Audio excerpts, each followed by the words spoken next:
여러분들 배를 좀 타보신 적이 있으신지? 우리가 보통 그냥 이렇게 무태에서 육지에서 항해라고 생각을 하면 잔잔한 바다를 이게 쫙 그 여객선, 유람선을 쫙 타고 그 마치 유리 같은 그 바다 위를 쫙 이렇게 편안하게 나아가는 그걸 우리가 항해라고 생각을 합니다. 그리고 그런데 이 항해라는 것은 그 편안할 것이다, 좋을 것이다, 즐거울 것이다. 근데 이것은 풍랑이 오기 전까지만의 그런 상황입니다. 보통 우리가 이게 배를 타다 보면 큰 배를 타고 그러면 막 이렇게 사진 찍잖아요. 그리고 바다도 이렇게 넘실거리는 바다도 찍고, 또 심지어는 그런 모습도 봤습니다. 배 앞에서 팔을, 한 사람은, 여자는 팔을 쭉 벌리고 남자는 뒤에서 이렇게 기대고 있고. 근데 그것도 잔잔할 때 얘기지, 풍랑이 오잖아요. 사람아 나 살려라. 뭐죠? 뭐 걸음아 나 살려라. 하여튼 죽느냐 사느냐의 문제가 갑자기 풍랑이 치는 순간 다가오게 되는 것입니다. 저도 큰 배를 타본 적이 있습니다.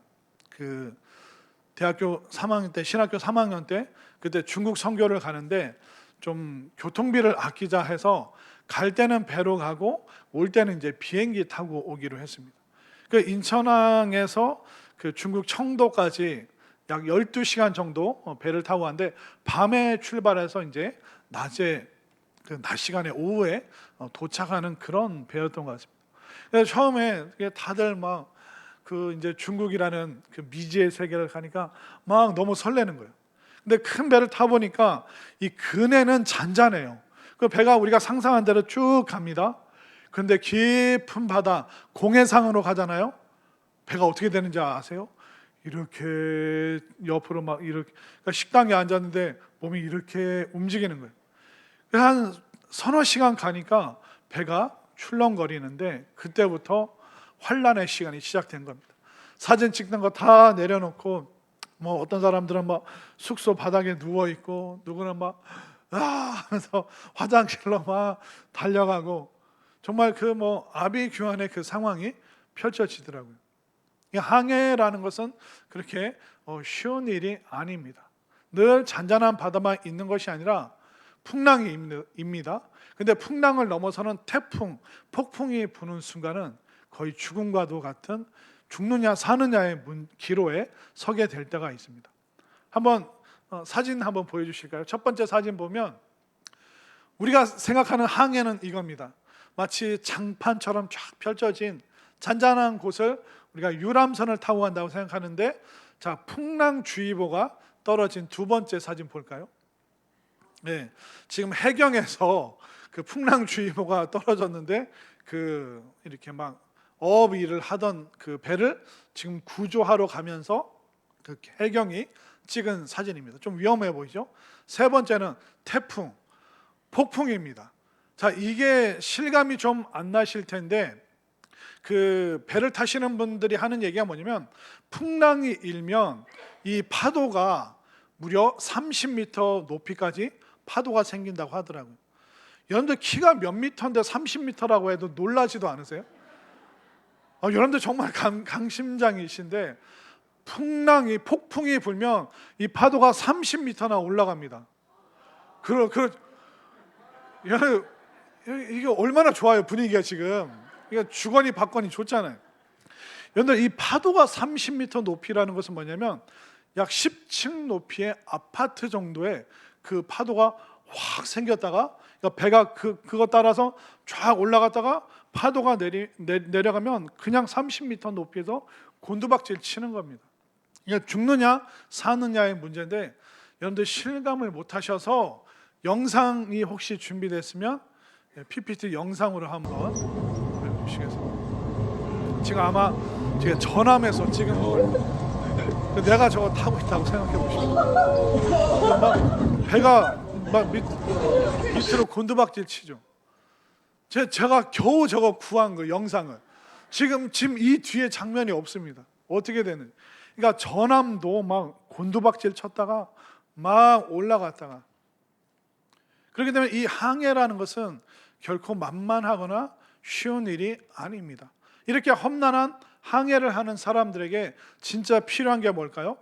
그 풍랑과 폭풍을 지나서 들어갈 수 있는 안전한 항구가 있다면 그 시간들을 견뎌낼 수 있는 것입니다. 근데 여러분들 혹시 배를 타거나 배를 조종할 일은 없으시겠지만 제가 상식 차원에서 알려드릴게요. 그런데 이게 거대한 그 너울이 풍랑이 치잖아요.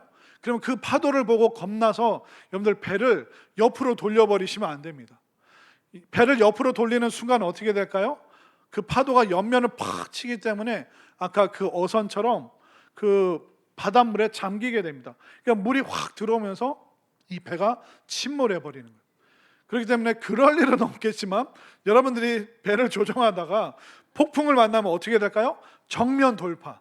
그러니까 옆으로 겁난다고 옆으로 돌리는 순간 침몰하는 거예요. 그런데 그걸 계속 그 너울을 타고 내려가고 타고 내려가고 그러면 그 폭풍을 정면으로 부딪혀야지 그걸 이겨낼 수 있는 것입니다. 여러분들 교회 다니니까 얼마나 좋아요. 여러분들 바다에서 살아남을 수 있는 방법을 목사님이 이렇게 친절하게 설명을 해주고, 그런데 그 풍랑을 만났어도 하나의 소망이 뭐냐면 내가 항구로 들어갈 수 있다. 내가 잠시만 이걸 견디면 내가 소원의 항구로 인도함 받아서 거기서 안전하게 쉴 수 있다. 그 단 하나의 희망이 우리에게 있는 것입니다. 그렇기 때문에 오늘 말씀을 통해서 지금 험난한 이 폭풍과 또 풍랑 속에서 헤매는 분들이 있다면 하나님이 인도하실 그 소원의 항구를 기대하시고, 또 우리 모두가, 우리 성산교회가 이 소원과 또 희망의 항구, 또 안전지대가 되어서 많은 사람들에게 정말 구원과 또 소망을 제공할 수 있는 우리 믿음의 공동체가 될 수 있기를 바랍니다. 자, 결국 뭡니까? 인생은 항해라는 것입니다. 그러나 이 인생의 항해는 쉽지가 않습니다. 왜냐하면 우리가 바라보는 저 바다, 또 우리가 인생의 항해를 하는 저 바다는 여러 가지 얼굴이 있습니다. 방금 보여드린 대로 바다가 바람과 그 너울이 없으면 잔잔한 얼굴을 우리에게 보여줍니다. 그러나 바람과 풍랑과 폭풍이 몰아치면 바다의 얼굴이 돌변합니다.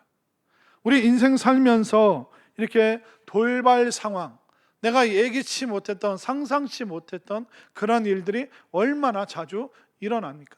그렇기 때문에 우리 인생을 마라톤이라고 얘기도 하지만 우리 인생을 항해라고 얘기를 하는 것입니다. 이렇게 아침마다 저녁마다 그 얼굴이 바뀌는 그 바다를 지금 우리가 항해하고 있는 것입니다. 또 이 인생의 항해가 위험한 이유는 뭐냐면 보이지 않는 암초가 그 바다 밑에 도사리고 있습니다. 이 암초에 배가 탁 부딪히는 순간 어떻게 될까요? 앞으로 전진하지 못합니다. 전진 못하면 다행인데 그 암초 때문에 그 바다의 밑바닥에 구멍이 나면 그때부터 배가 좌초하고 가라앉기, 침몰하기 시작하는 것입니다. 생사의 문제가 달린 것이죠. 우리도 인생 열심히 살다 보면 우리의 발목을 붙잡는 암초와 같은 일들이 얼마나 많이 생깁니까? 경제적인 암초를 마주치게 되고, 건강의 문제, 인간관계의 암초, 내가 생각하지 못했던 그걸로 인해서 내 항해가 멈추고 중단되고 또 돌아가야 될 그 일들이 참 많습니다. 수많은 인생의 암초가 있기 때문에 우리 인생을 항해다라고 이야기를 하는 것입니다. 또 이 바다 항해가 위험한 건 뭐냐면 순식간에 안개, 해무가 낀다고 하더라고요. 제가 얼마 전에 어떤 성도님과 대화를 하는데 이분이 예전에 작은 보트 같은 배를 갖고 있었다고 하시더라고요. 그래서 이분이 이제 친구분들과 이렇게 무슨 탐사하는 그런 내비게이션 같은 거는 없어도 되는 그런 작은 배니까, 왜냐면 저 멀리 보이는 해안가에서 20-30분만 배를 몰고 나와서 낚시 좀 하다가 들어가면 되니까 무슨 다른 장비가 없었다는 겁니다.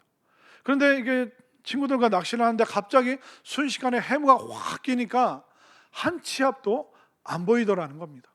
그러니까 한 치 앞도 안 보이는데 그때부터 발생하는 문제가 뭐냐면 아까 보였던 그 해안가가 어딘지 안 보인다는 거예요.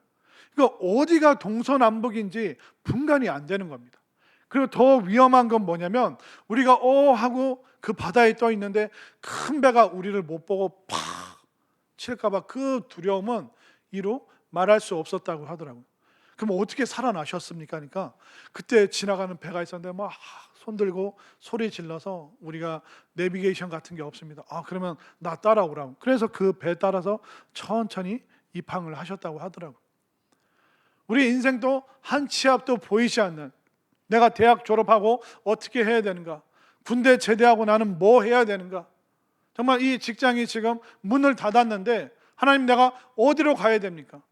그 망망대해에서 해무에 꽉 쌓여서 한 치 앞도 안 보이는 그 상황이 우리 인생 살면서 얼마나 그런 일들이 자주 있습니까?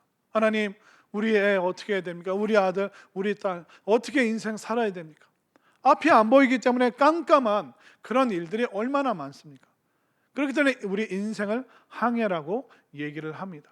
또 바다는 그 넓이를 가늠할 수가 없습니다. 아무리 거대한 배라도 태평양에 띄워놓잖아요.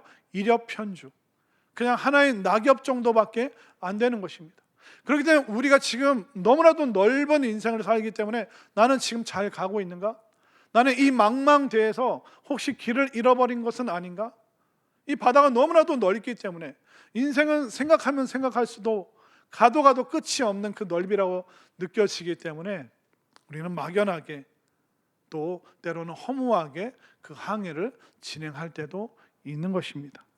그렇기 때문에 우리가 정말 우리가 멋진 배를 만들어도, 좋은 재료로 배를 만들고 그 배 안을 화려하게 꾸며도 풍랑이 이는 순간, 파도가 치는 순간 우리는 이리저리 휩쓸릴 수밖에 없고 즐거웠던 그 삶이 순간에 생사의 기로에 놓일 때가 너무나도 많습니다. 그렇기 때문에 우리가 처음 가보는 바다고 처음 해보는 항해고 또 그 항해 환경이 만만치가 않습니다. 그렇기 때문에 우리가 깨달아야 될 것은 뭐냐면, 지금 내 수준으로 이 항해를 잘 할 수 있겠는가? 정말 나는 이 수준의 항해로 그 소원의 항구에 도착할 수 있겠는가? 우리는 나 자신을 돌아봐야 되는 것입니다.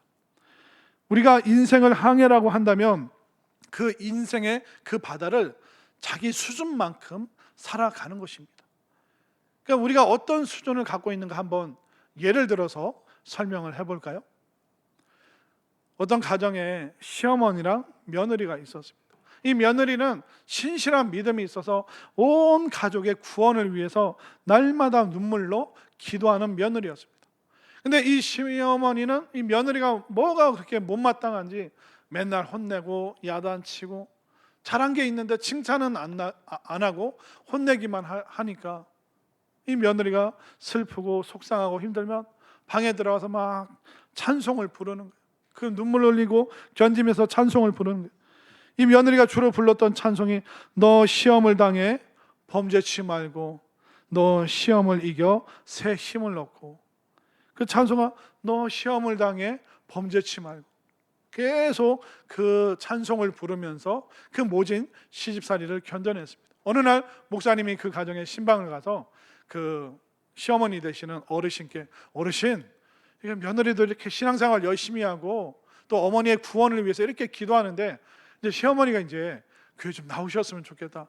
목사님이 권면하니까, 아이고 목사님, 저 며느리가 속상하고 힘들면 방에 들어가서 뭐 찬송가 그 부르는데 그 다 내숭이라고, 내숭.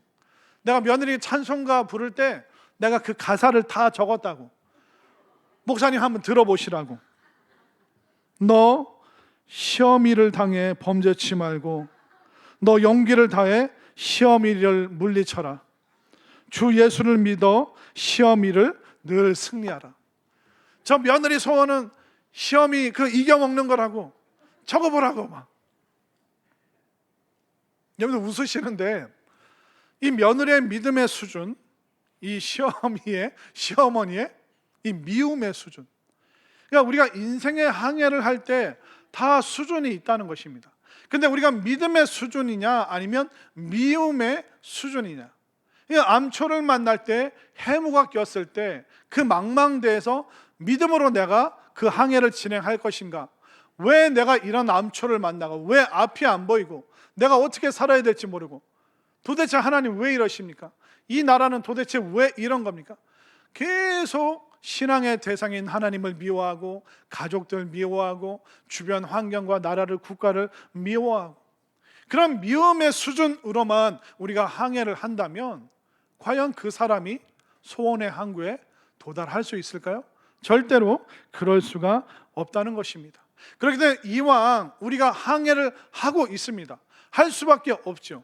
그러나 우리가 미움의 수준이 아니라 우리가 믿음의 수준으로 이 항해를 할 때 우리는 승리할 줄 믿으시기를 바랍니다. 왜 우리가 믿음의 수준이 높아야 되냐면, 이 항해는요 결코 절대로 만만치가 않습니다.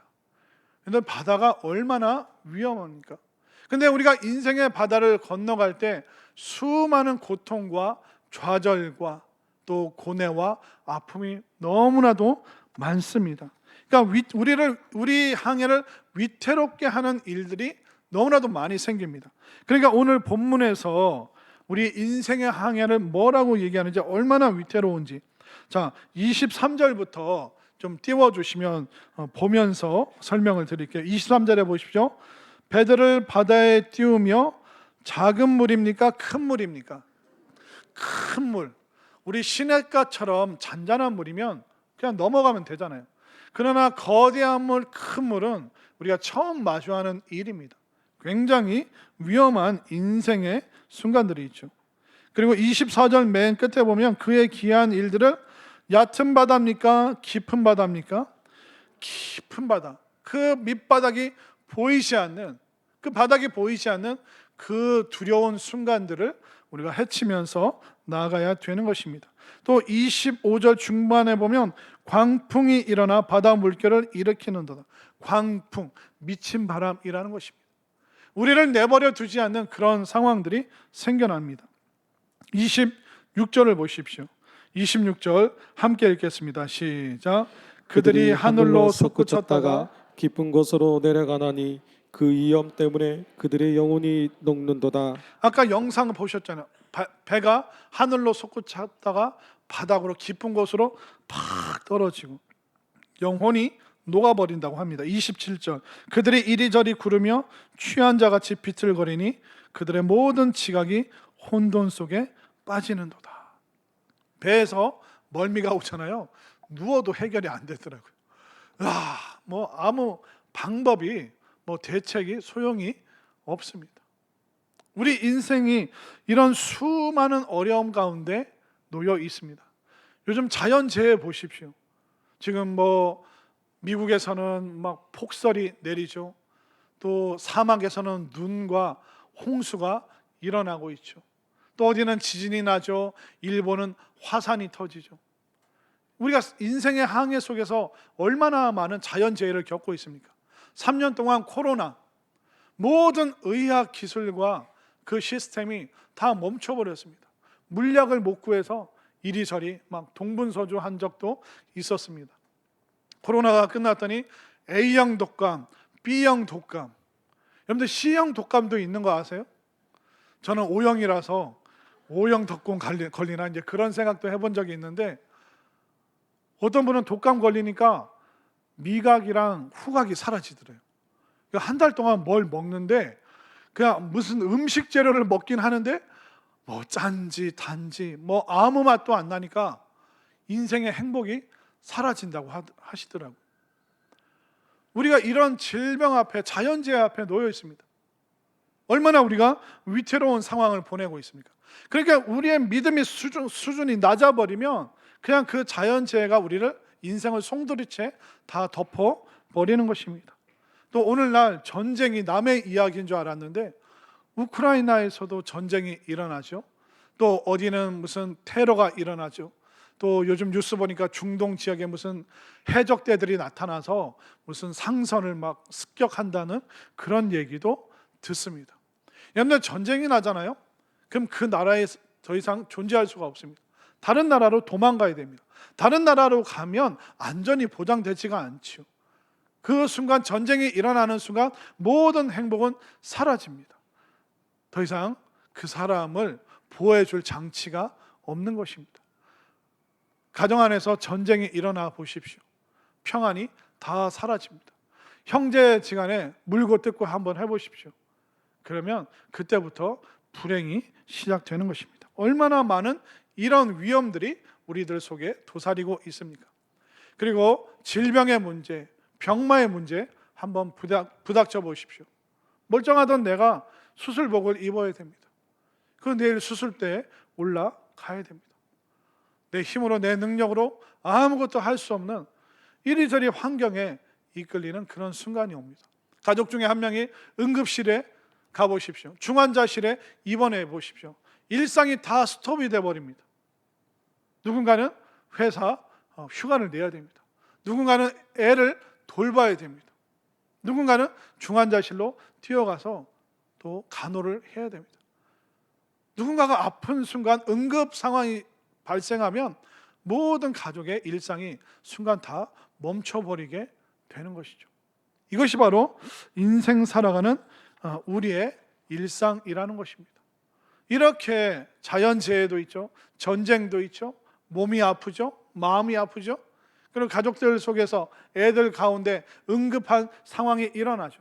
그러면 그때마다 이런 풍랑과 파도가 칠 때마다 좌절하고 무너지고 그때마다 미워하고 그때마다 절망할 것인가요? 우리가 그렇게 살아서는 안 됩니다. 그런 수준으로는, 미움의 수준으로는, 불신앙의 수준으로는 이 항해를 우리가 완주할 수가 없는 것이죠. 그렇기 때문에 오늘 성경은 너무나도 친절하게 우리가 이 풍랑 속에서 어떻게 해야 되는가 너무나도 선명하게 우리에게 알려주고 있습니다. 자, 오늘 본문 28절 말씀, 우리가 28절 말씀 함께 읽습니다. 시작. 이에 그들이 그들의 고통 때문에 여호와께 부르짖음에 그가 그들의 고통에서 그들을 인도하여 내시고. 아멘인가요?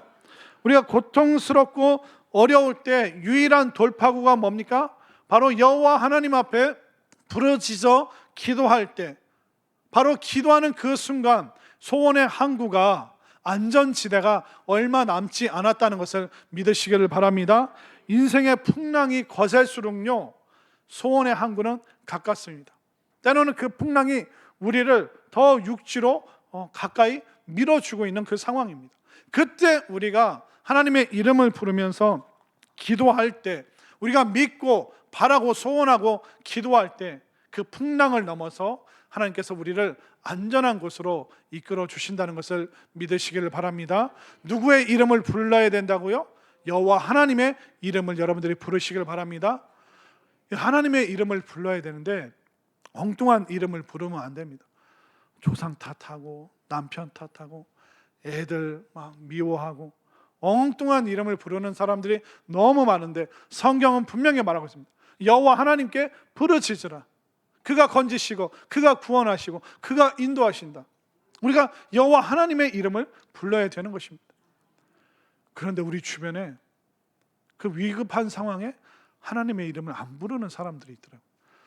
제가 2주 전에 기도원 갔다 왔잖아요.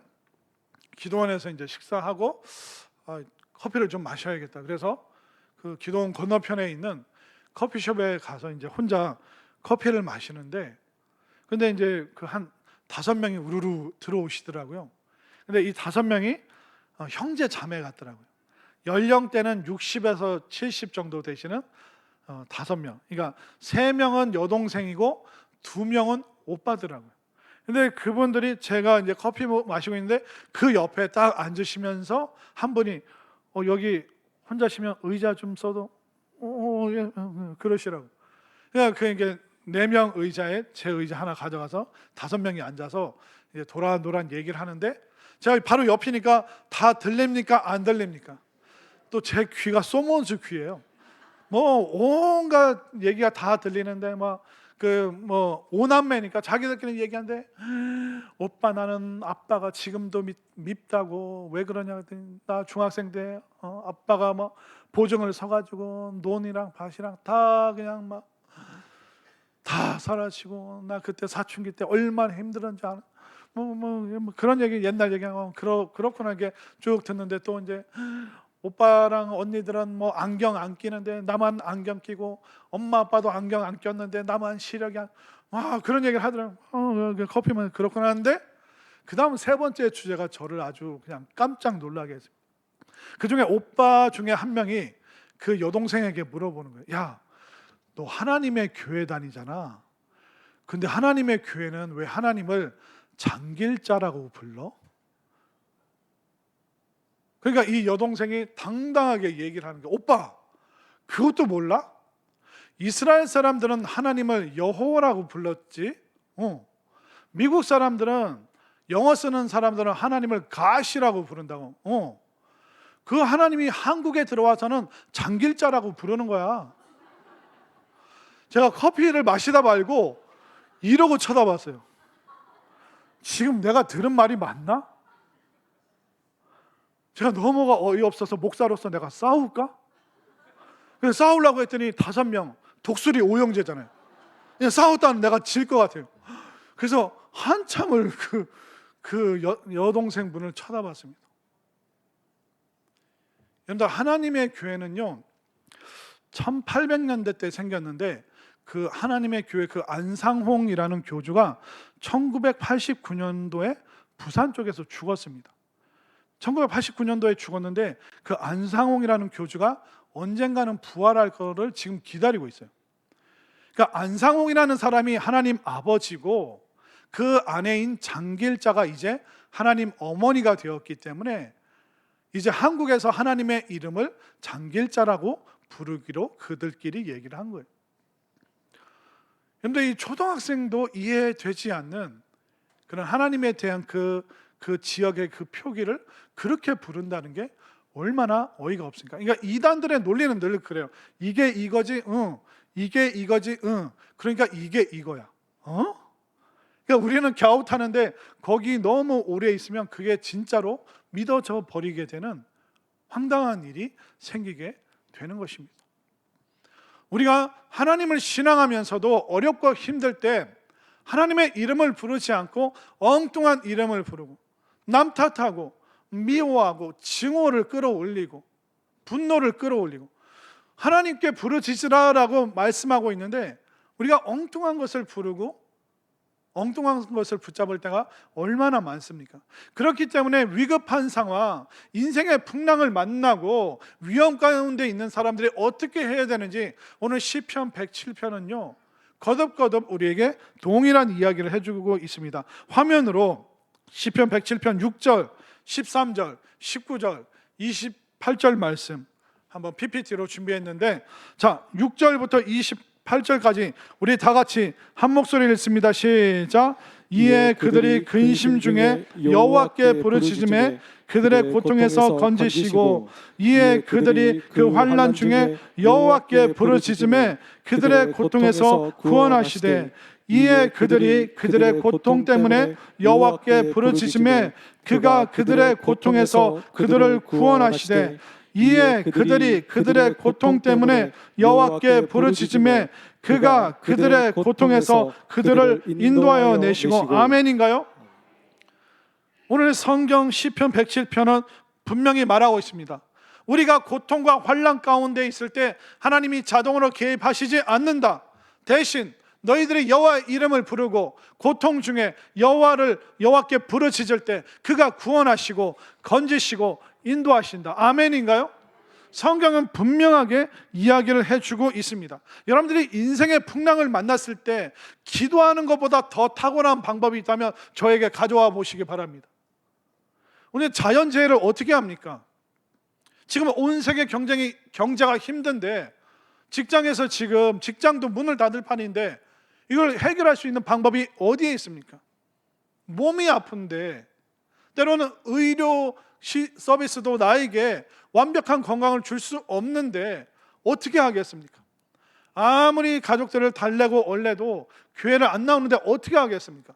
기도 말고 여호와께 부르짖는 거 말고 더 좋은 방법, 더 탁월한 방법이 있다면 가져와 보시기 바랍니다. 오늘 성경 시편 107편의 저자는 분명히 얘기를 하고 있습니다. 우리가 인생의 항해를 겪으면서 수많은 고통이 있는데 그때마다 우리가 하나님께 기도하고 부르짖는다면 구원하시고 개입하시고 인도하시고 분명히 우리를 도와주신다. 이것을 분명히 여러분들 믿으시길 바랍니다. 자, 이렇게 안전을 찾는 보호하심을 찾는 우리가 여호와를 부르짖을 때 하나님께서 어떻게 응답해 주십니까? 자, 29절을 제가 30절을 여러분들 읽겠습니다. 광풍을 고요하게 하사 물결도 잔잔하게 하시는도다. 그들이 평온함으로 말미암아 기뻐하는 중에 여호와께서 그들이 바라는 항구로 인도하시는도다. 아멘이죠. 이 30절 말씀은 옛날 성경 개역 한글에서는 여호와께서 저희를 소원의 항구로 인도하시는도다, 그렇게 분명하게 기록하고 있습니다. 우리가 안전한 항구, 안전지대, 피난처, 이거 우리가 얼마나 지금 갈망하고 있습니까? 안전에 대한 욕구. 그러니까 우리가 아프지 않고 건강했으면 좋겠다. 그러다가 쫓겨나지 않는 평생 직장이 있었으면 좋겠다. 아이들과 거주할 수 있는 거주 공간, 주거 공간, 내 이름으로 된 내 집이 있었으면 좋겠다. 이 안전에 대한 욕구가 누구보다 강한 우리에게 성경이 뭐라고 말하고 있습니까? 여호와께 부르짖으면 여호와께서 개입하시고 구원하시고 건지시고 인도하셔서 분명히 반드시 우리를 소원의 항구로 인도하신다. 이 약속의 말씀 여러분들 믿으시기를 바랍니다. 우리가 이 안전지대인 이 항구, 소원의 항구를 바라는 것은 우리 모두의 희망입니다. 이 소원의 항구가 왜 그렇게나 우리에게 좋을까요? 한번 그 항구가 어떤 능력이 있는지 한번 볼까요? 자, 지금 항구로 작은 배가 저 멀리서 들어오는 게 보이시죠? 항구에는 기본적으로 뭐가 있습니까? 희망의 등대가 있습니다. 또 모든 풍랑과 폭풍을 막아주는 방파제가 있습니다. 그뿐만 아니라 배가 안전할 뿐만 아니라 그 다음 사진 보여주실까요? 저 배들이 쭉 정박을 해 있죠. 큰 배들이 이제 와서 항구에서 그동안 바다에서 다 썼던 물을 채우고 연료를 채우고 이제 풍성한 먹을 것을 채우면서 다음 항해를 준비할 수 있는 곳이 바로 저 소원의 항구입니다. 또 힘들고 아프면 육지에 내려서 모든 의료적인 도움을 받을 수 있는 그곳이 바로 항구라는 것입니다. 그렇기 때문에 우리가 바라고 소원해야 될 것이 무엇입니까? 하나님, 지금 난 너무 힘들고 고통스러운데 하나님 나를 구원하시고 이끄셔서 나를 소원의 항구로, 우리의 자녀들의 삶을 소원의 항구가 될 수 있도록 하나님 그 항구로 인도하여 주옵소서. 이것이 여러분들의 기도의 제목이 될 수 있기를 바랍니다. 왜냐하면 우리는 이 항구를 잃어본 적이 있잖아요. 나라를 잃어버린 적이 있죠. IMF 때문에 경제권을 다 잃어버려 본 적이 있습니다. 그렇기 때문에 이 안전지대, 항구에 대한 소망은 우리 모든 사람들에게 있는 것입니다.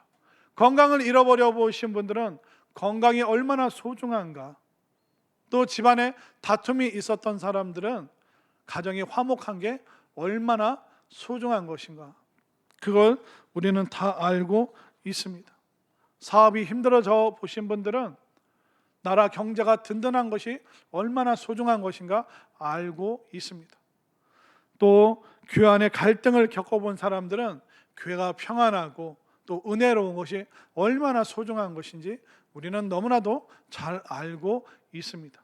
그런데 이 소중한 그 소원의 항구가 어떻게 주어진다고요? 바로 우리가 하나님께, 여호와께 그 이름을 부르면서 부르짖고 간구할 때 하나님께서 우리 마음의 그 풍랑을 고요케 하시고 잠잠케 하시고 마침내 여러분들을, 우리를 소원의 항구로 인도하신 줄 믿으시길 바랍니다. 이 소원의 항구에 그 평안함, 그 안식, 그 축복, 그 풍성함, 우리도 그것을 누리지만 우리 성산교회가 소원의 항구가 되어서 작은 교회 목회자들을, 또 선교사님들을, 아직 그 영혼의 육지를 발견하지 못한 그들에게 풍성한 구원을 제공하는 소원의 항구가 될 수 있기를 바랍니다. 그렇기 때문에 우리는 올 한 해 선언하고 선포해야 됩니다. 우리가 뭐라고 선언해야 되냐면, 우리는 말씀이 높임받는 말씀의 항구가 될 것이다. 아멘인가요? 우리는 기도의 능력을 체험하는 기도의 항구가 될 것이다. 우리는 친밀한 교제가 넘치는 기쁨의 항구가 될 것이다. 우리는 받은 것을 나눌 수 있는 풍성한 항구가 될 것이다. 아멘인가요? 이것이 여러분들의 소원이고 소망이 되었으면 좋겠습니다. 그러기는 여러분들과 우리 성산의 믿음의 공동체가 정말 안전지대가 되어지고 피난처가 되어지고, 우리가 예배 자리, 말씀의 자리, 기도의 자리로 온다면 분명한 그 소원을, 그 항구를 내가 경험할 수 있다, 이 확신을 여러분들이 가질 수 있게 되기를 바랍니다. 이 세상 사람들은요, 다 난파선을 타고 있습니다. 이 세상 사람들은 다 그 죄악의 파도를 힘겹게 그들은 나아가고 있습니다. 그들은 돌아갈 영혼의 육지가 어딘지 모르면서 그 망망대해를 떠돌고 있습니다. 그들은 어떻게 해야 됩니까?